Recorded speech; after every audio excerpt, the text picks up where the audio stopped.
Good afternoon, everybody. Welcome back once again to another episode of Axel's Wrestling Review. I am your host, Darren Dyer, better known in the Twitter world as Axel Mulligan. Whatever you want to call me, I'm sure I've been called much worse. Before I get to the Ring of Honor review, the Review of Honor, I just want to send out a big, massive fuck you to John Bradshaw Layfield. JBL last night spouting some shit about the Grammys. Nobody really gives a fuck about the Grammys when you're watching a wrestling show, JBL. Do your fucking job, commentate on the wrestling. JBL blocked me on Twitter because he didn't like the truth. I sent him a tweet saying, shut the fuck up about the Grammys, it's irrelevant to the world of professional wrestling. We're here to watch wrestling, call the match. JBL moments later blocks me. Most to know that he's doing his job instead of worrying about what's going on in the Twitter world. Maybe you should worry about, if you're worried about what's going on in the Twitter world, JBL, maybe you should have a word with young lad Seth Rollins. And anybody who was on Twitter last night, or anybody who's seen social media this morning, knows exactly what I'm talking about. Have a word with this young man. Get his face out of the pussy clouds. Get his head out of the pussy clouds.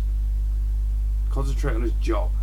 You concentrate on your job, JBL, because you weren't there to talk about the Grammys. You were there to talk about the matches that were going on in the ring and the storylines. Anyway, fuck you, John Bradshaw Layfield. Review of Honor. Back to matters at hand, the Review of Honor. Brilliant episode this week. I absolutely loved it. The first match on the show was the first semi-final in the Top Prospect tournament. It was Ashley Sixx versus Donovan Dijak. Awesome match. Absolutely brilliant. I would say it's the best match of the tournament so far. And that's not doing a discredit to Ashley Sixx versus Dalton Castle from, I believe that was last week. That was an awesome match, but I thought this match was a little bit better. Dijak showed a little bit of agility, which we haven't seen from him so far. There was a part where he attempted a springboard moonsault. This guy's 6'8", I think, there or thereabouts, and he's attempting a springboard fucking Asai moonsault, Christopher Daniels style. How fucking cool is that?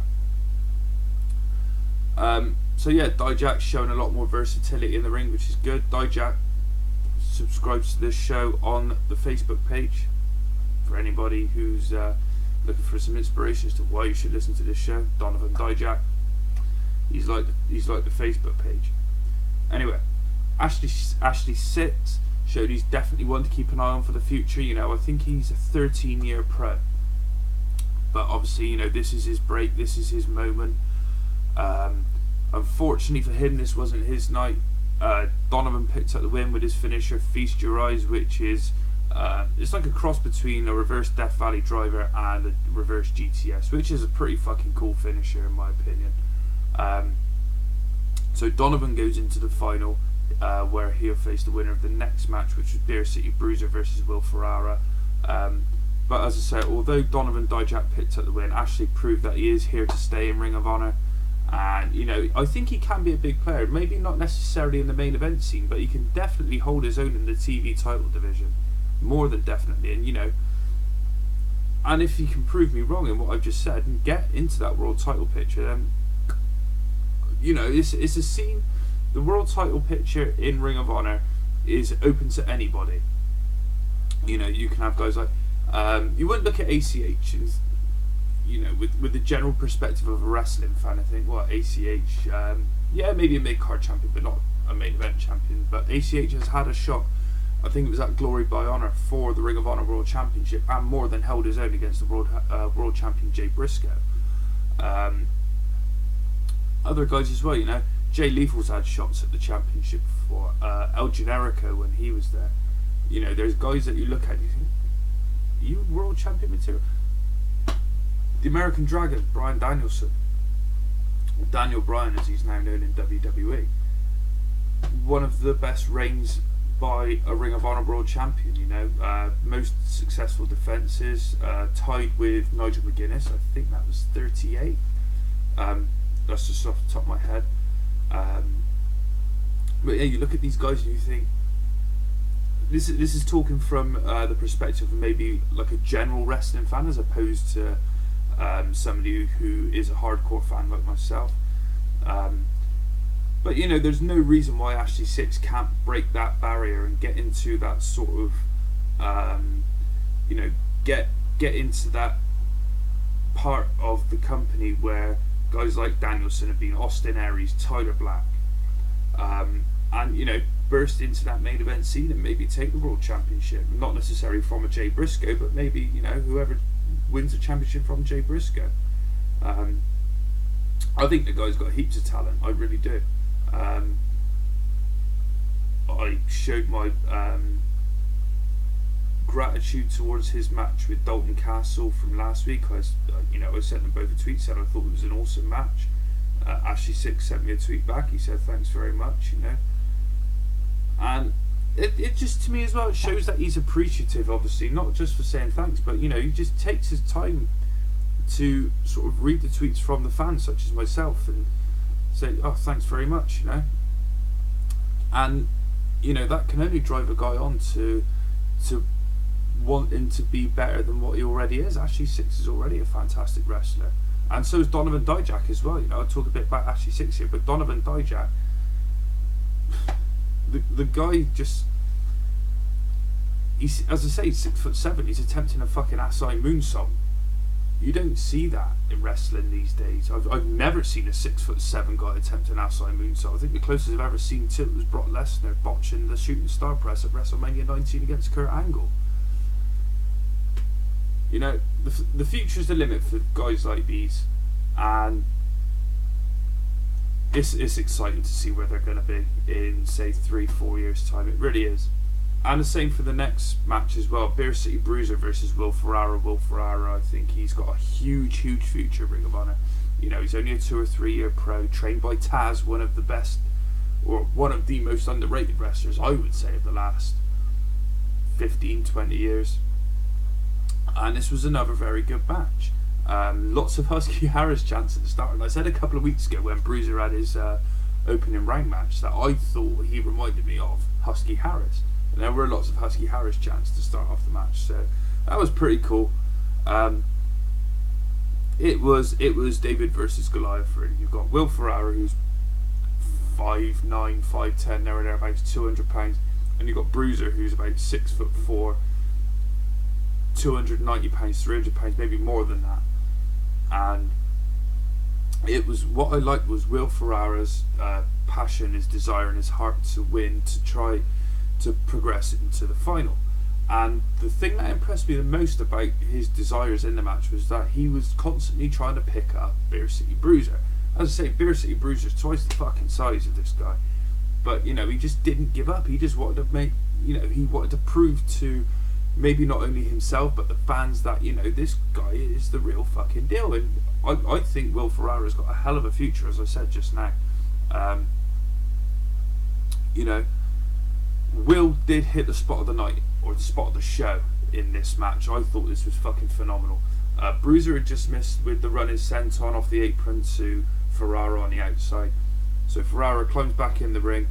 He has that real look of aggression into the hard cam on his face. And he hits a suicide dive, but when he hits the dive, he turns it into a tornado DDT. Similar to what Candice LeRae does, I suppose. And, well, many others. Candice LeRae is just the first person that comes to mind. But that was just a phenomenal moment, and it got Caprice Coleman out of his seat. Caprice Coleman, you know, he was brilliant on commentary throughout the two matches and throughout the tournament so far. I think there probably is a spot for him on commentary when he does eventually hang his boots up, when that happens to be. I hope it's not soon, because I do like Caprice in the ring, but he really sold these guys, these 4 guys, or all 8 guys that have been in the tournament. He's really sold them to the fans, because obviously we don't know much about them. We know a little bit about guys like Jay Diesel, Donovan Dijak, Will Ferrara, and that's pretty much it. A little bit about Ashley Sixx as well. But we don't know about guys like Beer City Bruiser. So you've got Coleman on commentary, really putting these guys over and selling them to us, and telling us, you know, what their backstory is, what they're about, where they come from, what they can do in the ring, what they're maybe not so good at in the ring, what they need to improve on, how long they've been training, how long they've been wrestling. And it's a story. You get the story of the wrestler, and all that in a 6 or 7 minute match, and as well as calling the fucking match, which furthermore proves to me that Ring of Honor do have the best fucking announcers in the business. Steve Corino, Kevin Kelly, I was never sold on Kevin Kelly until Carino joined his side, and then it was just fucking magic. Anyway, I digress. Back to the match. Will Ferrara picked up the win. I was quite shocked really, because I didn't really expect him, because as I say, he's half the size of Bruiser in more ways than one, and I just did not expect him to pick up the win. He hit like a fireman carry slam, similar to Wasteland, like what Wade Barrett hits in the WWE. And then he hit his finisher eyes wide shut, which is essentially just a knee to the face. But it was effective, you know, it picked up the win. Not necessarily sold on the finishing move itself, you know, that's something that maybe, if maybe I'm not the only one who's not sold out, I don't know. And if it doesn't get over as a finisher, you know, I think Will's very versatile, and you know, he can adapt to change quite well. And if he does need to change his finishing move, you know, I think he's good enough to do that. You know, he seems like he's always willing to learn. Carino even said he's always the first one in the dojo and the last one out, and that's not something that I would disbelieve, because he does look as though he is willing to learn. And just, you know, it's a business where you can never stop learning. I know they say in life you can never stop learning, but most definitely in the professional wrestling business you can never stop learning. You know, you can never have a big enough repertoire of moves. And I think Will Ferrara, you know, the sky's the limit for this guy. I think out of all the guys in the tournament, I think he's probably got the most potential. And that's not, you know, that's no disrespect to the rest of the guys in the tournament. I just think Will Ferrara, you know, he's much younger than most of them. Not to say that he's hungrier, because, you know, everybody is obviously hungry. Everybody wants to succeed. But I think Will Ferrara is probably the one who's got the most potential out of everybody. There we go. Live edition of the Fish Tank next. I love Red Dragon. I really do. I think they are the best tag team in the world right now, and that's not a slight to the Young Bucks. That's not a slight to the Time Splitters or the Usos or any other tag team in the world right now, but I really do think that Red Dragon are the best team in the world, holding 2 World Tag Team Championships, the Ring of Honor World Tag Team Championship and the IWGP Junior Heavyweight Tag Team Championship. And you know, they came out, they built up their accolades and their credentials as they usually do, you know, the usual sort of humour from them. And Kyle actually made me quite laugh quite a bit, because he said he meant to refer to Bobby as his tag team partner. He referred to him as his life partner. It just reminded me of when I was on the Sunday Segway this week, and the track of the week was You Look So Good to Me, the old Billy and Chuck theme song. That just reminded me of that. I thought it was brilliant. Eventually they call out the Young Bucks as their guests for the show. Bobby insults them the only way he can. He says, you know, me and Kyle are out here, we look like $1 million, and then you got you two who look like a couple of unmade beds. Basically they were just there in a t-shirt and tracksuit bottoms and their baseball caps. It works for the Bucks, doesn't it? I mean, you know, I don't think anybody can knock the Young Bucks for the way that they present themselves, because their in-ring ability is... You've all seen the Young Bucks, surely. If you've not, fucking get onto YouTube, because I can't even begin to describe how good their in-ring work is. It's just phenomenal. That's the only word I can use to describe it. It's just phenomenal. So yeah, Bobby insults the Bucks. Kyle then takes his turn to insult their intelligence, insult their families, and basically while he's sort of looking into the hard camera while he's doing that, and the Bucks are sort of talking, you know, like, what are we gonna do? And you know, he's insulting our family. Kyle turns around, wallop, super kick. Steve Carino explodes in his underwear. Well, the whole of the arena in Philadelphia fucking exploded in their underwear. I think everybody loves a good super kick party. I love a good super kick party, just not when it's on the face of Kyle O'Reilly. So yeah, you know, security comes down, because Bobby Fish by this point, he's like, you know, he's hot, he's raging, and security comes down to pull them all apart, and we've got a super kick party on our hands. And at one point Steve Carino said to Kevin Kelly, he said, "Get in there, Kevin." And he's like, no, he's like, "Oh, sorry, I got caught at the moment." It was brilliant. That's one of the things that I love about Carino and Kelly. They just bounce off of each other. It's just, as I say, they are the best commentary team in professional wrestling at this moment in time, hands down. So Red Dragon bail, and and the Young Bucks are in the ring. They've got all 4 championship belts, and they're coming to the 30th anniversary for a Lucha Libre rules match versus Red Dragon for the Ring of Honor World Tag Team Championships. I'm personally hoping that Red Dragon retain, because they're just on such a great run right now. I think it could derail their momentum for where they are. You know, I think they've still got a lot to prove to the world. As regards to tag team wrestling, you know, there's still a lot of teams that they've not faced.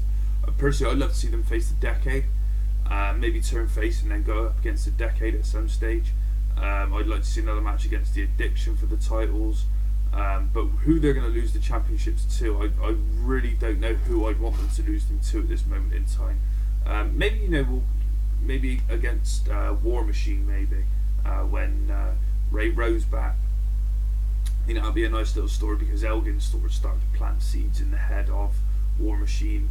You know, when he comes back, you know, Hansen's going to have forgotten all about Ray, because of the success he's had as a single star so far. But you know, we'll see what they do. I personally, as I said, I'd like to see War Machine at least get a shot at the championships against the Young Bucks. But sorry, not against the Young Bucks. Sorry, against Red Dragon. I just fucked up. The next match, swiftly moving on. QT Marshall versus Roderick Strong. Short match. Roddy won with the sit kick. QT was chatting shit before the match, as he usually does. Let's say Roddy won with the sit kick. The match was probably 2 minutes long. BJ Whitmer comes out to talk some smack to Roddy after the match. Basically says, you know, you're trying to prove a point, and Roddy says, you know, come on, get in the ring, we'll fight. And BJ says, no, we'll do this on my terms and my time, and not a second beforehand. And he sort of bails to the back, and as he's leaving, Roddy says, I promise you this, when we do fight, I will finish it. And then before the main event, we had Nigel McGuinness on commentary, and he made the match for the 13th anniversary, BJ Whitmer versus Roderick Strong. It works. It don't get me wrong, it works, because you know, you've got the history between Roddy and BJ from the Decade. But I'd still much rather see Carino. I would much rather see Steve Carino. Maybe we'll get that at some point further down the line. Maybe something like Best of the World, Best in the World. Don't think you can leave it until Final Battle this year. Maybe All Star Extravaganza. You could get away with it, but I think if obviously it's not happening at the 13th anniversary, so it's got to happen at Best in the World. I just don't see it working otherwise. That's if it is to happen at all. Main event, TV main event. The Briscoes, Mark and Jay, and ODB, One Dirty Briscoe versus the Kingdom, Matt Taven, Mike Bennett, and the lovely Maria Kanellis. And this match was fucking amazing. It was back and forth all the way through. And what I loved about it was that ODB wasn't afraid to mix it up with the men.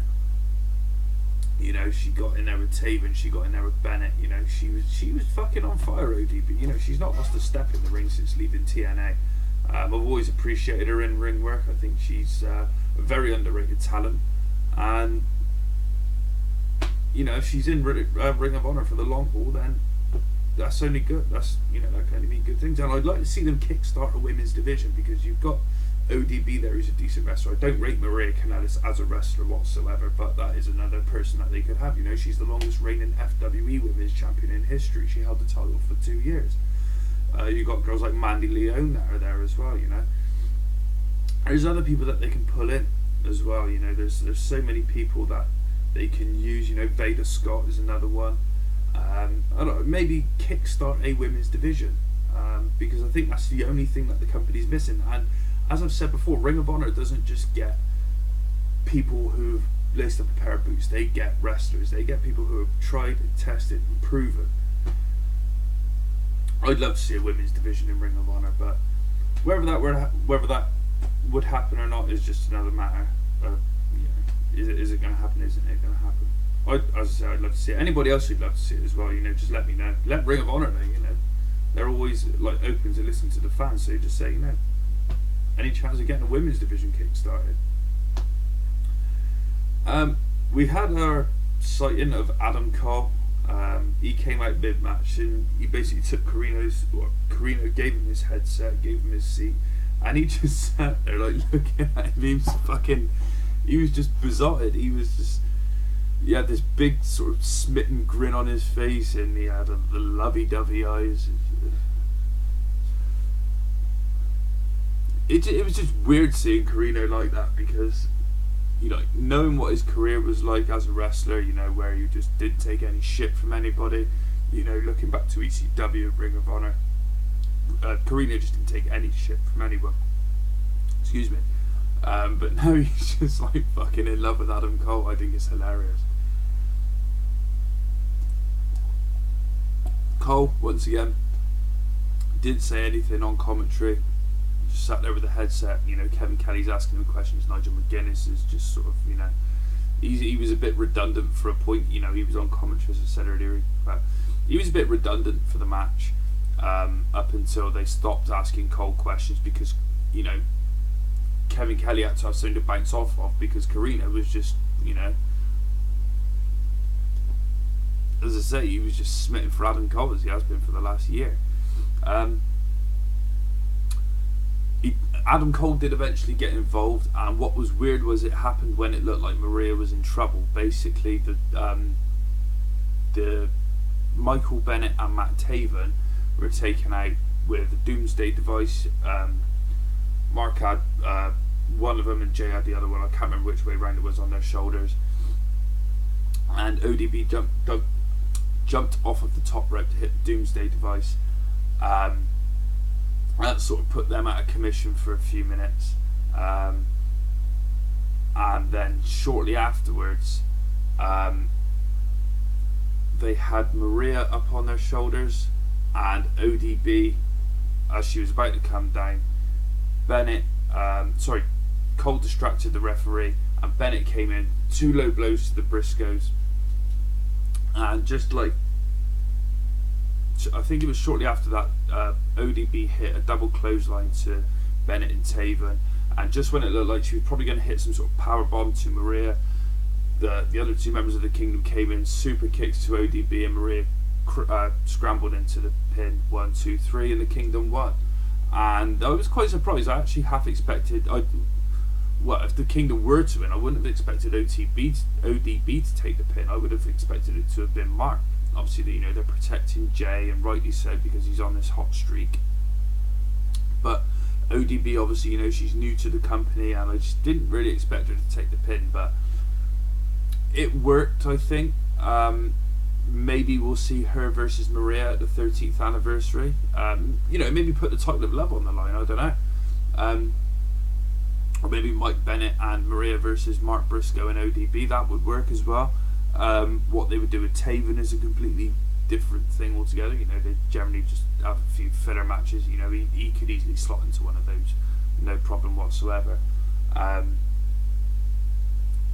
But, you know, where they go from here, it just leaves it wide open again. And I like how the Kingdom are getting on top of the results in the matches, because, you know, you automatically would usually think, well, the world champion's in the match, so his team's going to win. But Ring of Honor don't book things that way, which is a good sign, really, because it keeps the viewer interested. Because if you just see the world champion winning over and over, you just think, oh, fucking boring.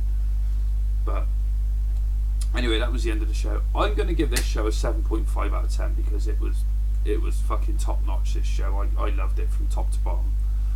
Next week, there's only one match announced so far. It's Tommaso Ciampa versus Jimmy Jacobs. I'm assuming that's going to be the main event.